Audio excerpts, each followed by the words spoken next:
7 into x equal কত?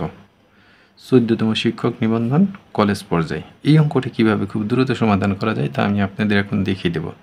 আমরা জানি কোনো কিছুর উপরে যদি 0 থাকে অর্থাৎ 0 থাকে তার মান হয় কত? 1।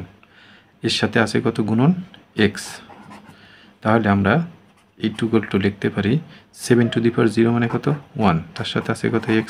তাহলে 1 গুণন x সমান কত? x। তার অ্যান্সার কত হবে? x।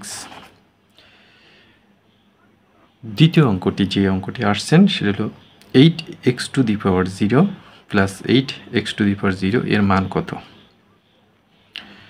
তাহলে দেখুন এখানে 8x তার মানে এর মানটা হবে কত?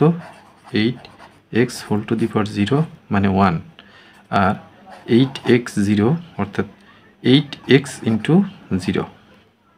তাহলে আমরা এটা পাচ্ছি যে কোনো কিছুর উপর 0 থাকলে কত হয়? এর মান 1 প্লাস 8 ইন্টু x মানে কত? 1। তাহলে এখানে 1 প্লাস 8 ইকুয়াল টু কত হলো? 9। তাহলে অ্যান্সার কত হবে? 9।